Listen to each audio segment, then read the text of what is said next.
What is going on, everybody? This is Sergey from MMA Soap Opera, and today we're gonna be talking about this show of a situation that is happening around BYM podcast. I've been following Michael Bisping for quite a few years now, ever since Louise was on the podcast, which is, I don't know, what, 3 years ago, something like that. And I remember very clearly that when I was watching those episodes with Louise, I was always feeling like both of them are actually carrying the podcast. You know, both of them are carrying the episodes, both of them were engaging, both of them were fun, both of them were insightful. Of course, Louise being the comedian, he had more of like an, comedian approach, whereas Michael Bisping was the one with the actual experience in the octagon, of course, the previous champion, Hall of Famer, all that shebang. And I remember when Louise left, I was very curious about the direction of BYM podcast and how it's gonna go forward. To be honest, when Anthony Smith was kind of rolled on board, I was kind of excited about it because I remember I really liked the guy back then, and I thought that he had like this really chill personality, that he was this really calm guy. He seemed to be like very analytical about the sport, and just generally he seemed like a really good opposite to Michael Bisping, who is this like crazy guy with most likely some level of ADHD, like super hyperactive.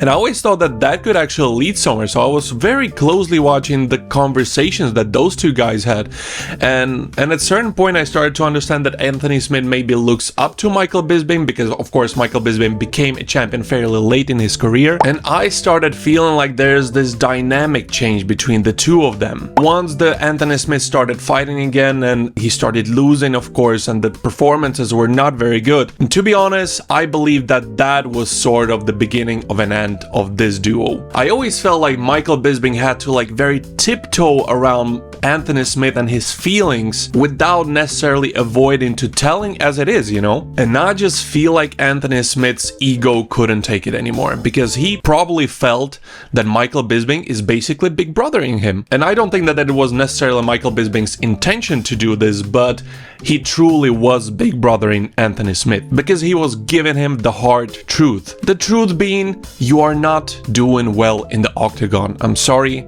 but that's just the hard truth. And of course, about 1 year ago, there were like these weird waves of Anthony Smith just having the weirdest excuses for his losses. And I don't know, I felt like he was, let's just put it that way, he was very much deserving of taking a lot of shit from the fans, which is yet another ingredient to, well, what eventually happened. I'm coming to it. Anthony Smith basically disappeared. And I was really trying to hold myself from making any conclusions, because I was waiting for both sides to, say something, say what they think, maybe talk about what happened. But I just watched the BYM podcast, of course, with Felder, who seems to be an official co-host right now. By the way, I love that guy. But Michael Bisping addressed it, and he basically said what I was afraid exactly happened, that Anthony Smith basically disappeared, didn't say anything, and out of nowhere started his own podcast without saying anything. There was this one comment under Anthony Smith's podcast that said that it's not about him leaving the podcast, it's about how he left the podcast. I think that Anthony Smith is hurting himself quite a bit with this. I wish that he could just come to BYM podcast, talk about it publicly with Michael Bisping and saying, hey, listen guys, I feel like my time in here has passed. I would like to do things in my own pace. I understand that when I'm fighting and I have my fight camps, I can't be here as much as you would like me to be here. And maybe after the fights, I need to take a week or two to recuperate myself. So I feel like it's time for me to leave this podcast and start my own thing. And I believe that if he would have done just this, he would regain a load of respect from massive amount of UFC and MMA fans. But no, he's not doing that. He basically haven't said anything still, even though it's been like weeks. I was listening through Anthony Smith's podcast. He didn't say anything in there either. I'm really sad with how this ended. On the other hand, if I would play, as they say on BYM podcast, devil's avocado, Anthony Smith was getting a lot of shit. Like I said earlier, I believe that he is responsible for getting a lot of the shit, but nonetheless, his popularity on the BYM podcast was going down significantly, and the comment section was really rude from time to time, sometimes even disgusting, I would say. So yeah, of course, the level of disrespect towards Anthony Smith, especially in the past couple of months, was quite high, and I understand that maybe he just wants to distance himself from this, as well as from getting big brother by Michael Bisping. He's an adult man, he should be able to handle these situations. And yeah, we're just gonna see how popular his podcast is going to be,